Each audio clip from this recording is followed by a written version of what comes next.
In 2003, I was involved with Australia's premier scientific organisation, the CSIRO. The proportions it would have to eat a great white is colossal. And that something had an internal temperature of around 72 degrees Fahrenheit. In 2003, scientists tagged a great white shark off the coast of southwestern Australia, then watched it disappear into the open ocean.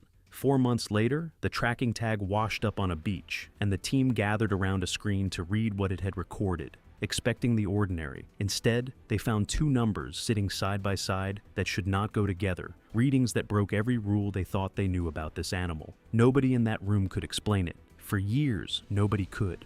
And that temperature, regardless of where the tag went then, the depth, that temperature stayed relatively constant. It was a bubble of temperature, showing it was inside the stomach of something. And what those two numbers were finally telling them is the strangest thing the ocean has ever handed us. The shark that vanished. To understand why two numbers could stop a research project cold, you have to go back 4 months to the morning they first met her. A research team is running the first large-scale great white tagging study those waters have ever seen, and Riggs is there to document all of it. They pull alongside a healthy 9-foot female. She weighs somewhere around 500 pounds. She has a presence in the water the crew never quite shakes, a kind of swagger. And somebody starts calling her Alpha. The name sticks. 9 feet is not small, and I need you to hold on to that. A 500-pound great white is not a pup nosing around the edge of its range. This is a fully grown apex predator, the kind of animal that has sat at the very top of the ocean's food chain for millions of years and never once had to look over its shoulder. Sharks like her are not supposed to have predators. That is the whole point of being a great white. The device they fixed to Alpha is a data logger, a small, rugged recorder built to do one quiet job for months at a time. Attach the tag to the dorsal fin of the shark. The tag basically goes on like this at a bit of an angle. There are 2 copper contacts, one here and one up here. It logs depth. It logs the temperature of the water around it. It logs light and movement, second by second, and stores all of it internally. It is not broadcasting anything live. It just waits. And then, on some preset day, it detaches, floats to the surface, and transmits everything up to a satellite, so scientists can finally reconstruct where the shark went and what it lived through. Here is the thing you have to understand about that little device. It is the only witness. No camera follows Alpha out there. No one is watching. Whatever happens to her in those months happens in total privacy, and the only account that will ever exist is the one written inside that recorder. 4 months after they tag her, it comes back. Not by satellite first, but physically, washed up on a beach roughly 2.5 miles from the spot where they attached it. So that leaves the kind of uncomfortable notion of, what is it? The recorder is recovered. The data goes up on a screen. And to understand why it stopped them where they stood, you first have to understand exactly what kind of animal Alpha was. What we know. Before I show you those 2 numbers, I need you to feel the weight of what kind of animal we are talking about. Because most people know in some abstract way that great whites are dangerous without ever sitting with what that means. A great white is not just a big fish with sharp teeth. It is the product of millions of years of evolutionary refinement, sanded down by the ocean into something close to perfect. The largest ones push past 20 feet and weigh more than 5,000 pounds. They can smell a single drop of blood in 100 liters of water, feel a heartbeat buried under the sand, and replace their serrated teeth endlessly, row rotating forward into row. They are, in the most literal sense, a hunting machine the sea spent millions of years building. Sit with that picture for a moment. An animal that can smell a single wound from across the water and cross the distance faster than you could ever react. This is the most refined predator the ocean has ever produced. But here is the part people skip past, and it matters more than the teeth. Being an apex predator is not really about size or speed, it is about position. The definition of an apex predator is an animal that nothing hunts. Everything beneath it organizes its whole life around avoiding it, and above it, there is nothing at all. That is what apex means, the ceiling. And for as long as anyone had studied them, science treated the great white as exactly that. Sure, orcas had been seen bullying and occasionally killing great whites in a few places. Sure, big sharks sometimes clashed over a carcass. But a creature that hunted, killed, and ate a fully grown great white as prey on purpose? That was not in the model. That was not supposed to be possible, which is precisely why nobody in that room wanted to say out loud what Alpha's tag was telling them. 2 impossible numbers. So let me walk you through exactly what the recorder said, because once you understand the physics of it, the whole thing gets much harder to sit with. The first number is depth. The tag dropped to nearly 1,900 feet, and on its own, before anyone glanced at anything else, that reading was already wrong. Great whites are not deep-water animals by nature.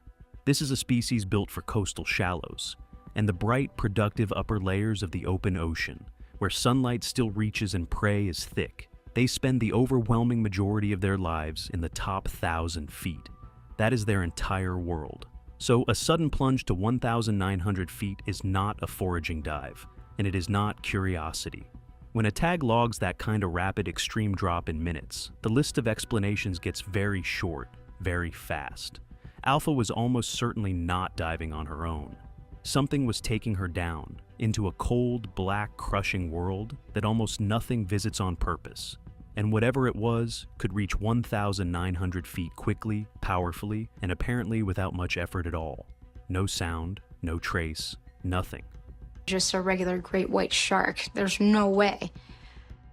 But if it was something about 65 feet long, maybe? At that depth, the sunlight is long gone, and the pressure is dozens of times what you feel at the surface. If this is the kind of question that pulls at you, the kind where the ocean quietly shreds everything we thought we had figured out, take 1 second and subscribe to Reef Discovery. Everything on this channel circles the same uncomfortable idea that the water is hiding far more than it ever shows us. Subscribing is how you make sure you are in the room the next time it shows us something it was not supposed to. Then the team looked at the second number, temperature. And that is the one that turned a strange anomaly into a conclusion nobody in the room wanted. At 1,900 feet off the Australian coast, the ocean is genuinely frigid, down around 46 degrees Fahrenheit. So if the tag had simply popped off and sunk, or if Alpha had died and drifted down with the recorder still on her, 46 degrees is exactly what you would expect to see logged. Cold, getting colder as the depth climbed. That is not what it logged. The temperature went up. It climbed from around 46 degrees to a sustained 78 degrees, a spike of more than 30 degrees, and it did not flicker up for a second and fall back the way a dying sensor might. It held. A stable 78 degrees, 1,900 feet down, in water that should have been near freezing. There is essentially one explanation for that. A tag does not record a warm, steady 78 degrees at extreme depth in cold ocean unless it is no longer in the ocean. It was inside something with a warm interior, something alive that had swallowed Alpha, tag and all, and carried her down into the dark with the meal still inside. Picture that for a second. Something out there swallowed a 500-pound great white whole, dove nearly 1,900 feet, and then carried on with its day. And not one person on the surface saw a thing. No fin, no disturbance, no witness. The only reason any of us know it happened is that a scrap of plastic floated onto a beach 4 months later, carrying the receipt. 2 numbers. That is all it takes. Riggs read them and reread them because some part of him refused to accept they were real. But he could not make them say anything other than what they said. The shark was eaten. And the moment that landed, this stopped being a research study and became a single question that would not let go. What could possibly do that? The suspects. Once the team accepted that Alpha had been eaten, they started working through every candidate the ocean could offer up and watching each theory collapse one at a time. This is the best part of the whole story, so stay with me. First suspect, the orca. We know killer whales can kill great whites because we have watched them do it. Off South Africa especially, orcas have refined a technique that is almost surgical, flipping a great white upside down into a paralyzed trance-like state, then opening it up and eating the nutrient-rich liver. So the orca looked like a real fit at first, and a gut full of warm prey could plausibly land near that 78-degree reading. But the depth did the killing. Orcas hunt near the surface, and even their most extreme recorded dives fall well short of 1,900 feet. The behavior does not match the body. Second suspect, the sperm whale. Here is an animal that genuinely lives in the deep, diving thousands of feet after squid, and colossal enough that its throat could take a 9-foot shark with ease. On depth alone, no problem, but the temperature was wrong in the opposite direction. Sperm whales are warm-blooded mammals running internal temperatures around 97 to 99 degrees. 78 is far too cool for the inside of one. And they are squid specialists, built around soft-bodied prey, not 500-pound predators near the surface. Wrong temperature, wrong diet. Out. Notice the shape of this, because it is the whole case in miniature. Every suspect big enough to reach that depth was the wrong temperature. Every suspect with the right temperature could not reach that depth. The data had quietly drawn a box around the killer, and almost nothing in the entire ocean fit inside it. The team kept going. A giant tiger shark maybe, or an oceanic white-tip. Both aggressive, both opportunistic, and a tiger shark will swallow almost anything that fits, but neither grows large enough to take a 9-foot great white whole. The biggest tiger sharks on record cap out around 14 feet. And to swallow a 9-foot shark whole, you do not need to be a little bigger than your prey. You need to be enormously bigger. The math would not close. Someone even floated a colossal squid, until the sustained warmth inside the tag ruled out a cold-blooded animal whose insides are simply the temperature of the sea around it. So, one by one, every ordinary answer fell away. Orca, wrong depth. Sperm whale, wrong temperature. Big sharks, not big enough. Squid, cold-blooded. And as that list burned down to nothing, the team was left staring at the one suspect they had refused to write down, because it was both completely obvious and almost too strange to say with a straight face. It was the kind of answer you arrive at by elimination and then wish you had not. The predator revealed. What if the animal that ate the great white was another great white? Not a slightly bigger rival that got lucky in a brawl. Not a territorial scuffle that turned fatal. A great white of a size that most marine biologists had never seriously put on the table. A shark so large that a 9-foot, 500-pound great white was, to it, just a meal. And the team did not guess their way there. They reasoned it, and the temperature was the key that turned the lock. Most sharks are cold-blooded, their body temperature simply matching the water. But great whites are not most sharks. They belong to the mackerel shark family, and they carry a rare adaptation called regional endothermy. Using a specialized web of blood vessels, they trap and recycle the heat their own muscles generate, keeping their core, their brain, and their gut significantly warmer than the surrounding sea. It is the thing that lets them stay fast and lethal in cold water. Now, follow where that leads, because this is the hinge of the entire case. An ordinary great white's stomach might run around 65 to 70 degrees, cooler still in deep water. 78 is too warm for a normal mid-sized shark, but a much larger great white changes the equation. More body means more muscle means more heat, and more mass holds that heat far better against the cold. Inside the gut of a truly enormous great white, a steady 78 degrees is not impossible at all. It is exactly what you would expect.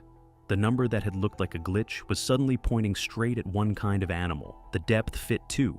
Once the team let go of the assumption that great whites stay shallow, these sharks can go far deeper than their daily routine suggests. Tracked plunging past 3,000 feet in the open ocean. 1,900 feet is extreme, but it is well within reach of a very large white. So, how big does a great white have to be to swallow a 9-foot one whole? Researchers who study this kind of predation point to roughly twice the length of the prey. Run the numbers from the tag, and you land on a predator somewhere around 16 feet long and weighing more than 2 tons. A shark sitting right at the upper edge of what we believe great whites can reach, and maybe a step past it. And if you let yourself reconstruct the moment, the picture is brief and merciless. A larger shadow rising from below, the way great whites attack, a single committing strike, and then the long descent, with the meal still inside. The tag did not record the ambush. It recorded the aftermath, the plunge and the warmth.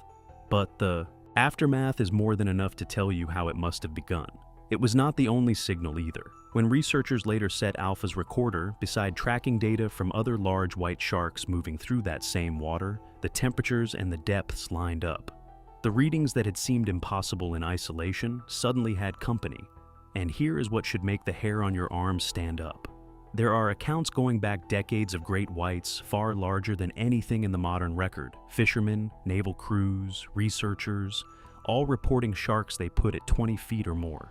For a long time, we filed those away as fish stories, but females grow considerably larger than males, the biggest confirmed ones approaching 20 feet and over 4,000 pounds.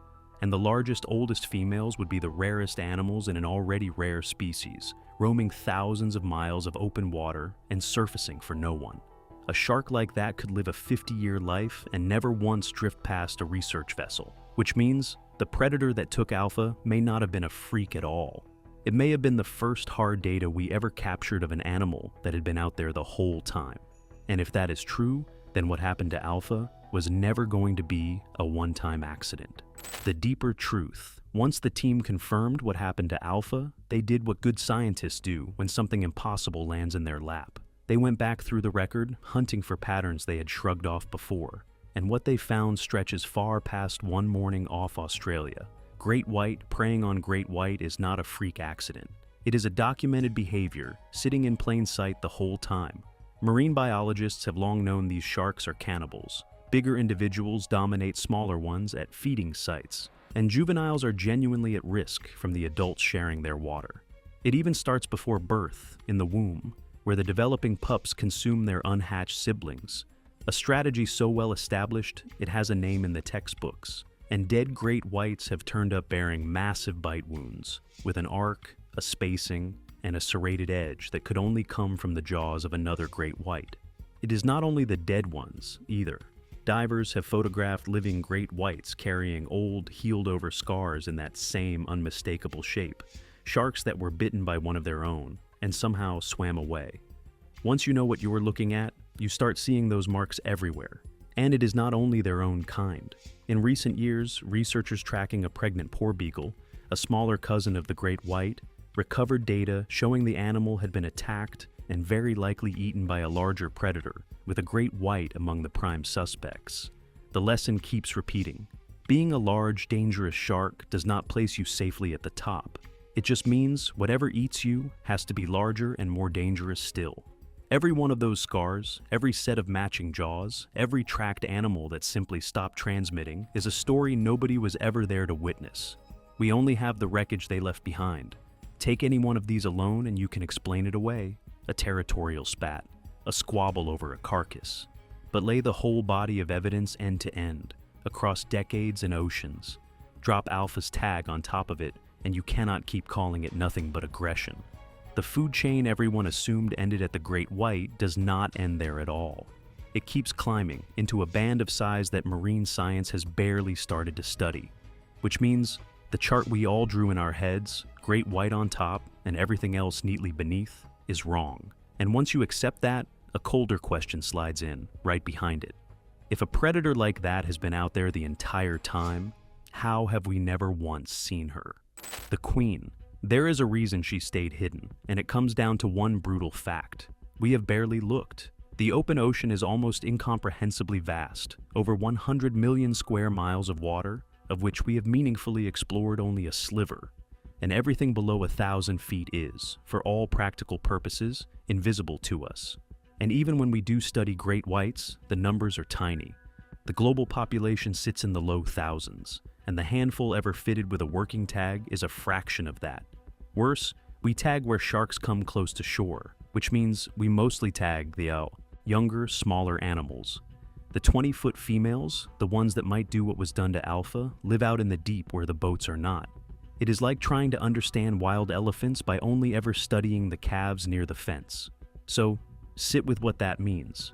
We have always used the great white as our anchor for the top of the ocean, the benchmark, the ceiling. But if the great white is itself sometimes prey to a larger one of its own kind, then the apex is not a fixed point. It is dynamic, and it depends on size. And that quietly raises the question that should keep a marine biologist up at night. How many other animals we confidently call apex predators are actually prey to larger, deeper, rarer members of their own species? Animals we have never tagged, never filmed, never written down. Based on everything Alpha's tag revealed, the honest answer is that we have no idea. And it is not just a trivia question. Great whites are protected across much of the world, and the models that guide that protection assume the real threats are human, fishing, the fin trade, lost habitat. They do not account for the biggest great whites quietly removing the smaller ones. If that is happening, then the population estimates and recovery projections we trust could simply be off, and we would have no way of knowing. And here is what I keep coming back to. We never named her. Not the shark that was eaten, the other one, the predator. She has no designation, no record, no photograph. She did the single most remarkable thing science has ever inferred about her species, and slipped away again without once being seen. If you want a sense of what an animal like that might look like, picture deep blue. Deep blue is real, the largest great white ever reliably filmed, a female estimated at around 20 feet long and roughly 4,500 pounds. Captured on camera in 2013 off Guadalupe Island, Mexico, and thought to be near 50 years old. She makes a shark cage look like a toy, and I want to be completely clear because it matters. There is no evidence that Deep Blue had anything to do with Alpha. They were seen in different oceans, and no one has ever connected them. I bring her up only to prove one simple, unsettling thing. Great whites really do reach that size. The animal that ate Alpha was not a monster out of a story. It was a shark, an ordinary shark of an extraordinary size, doing an ordinary shark thing. Somehow, that is worse than any legend, because we like to think of the ocean as something we have basically solved. We mapped it, we named it, we filed everything into tidy categories and decided we knew what was in the water. We do not.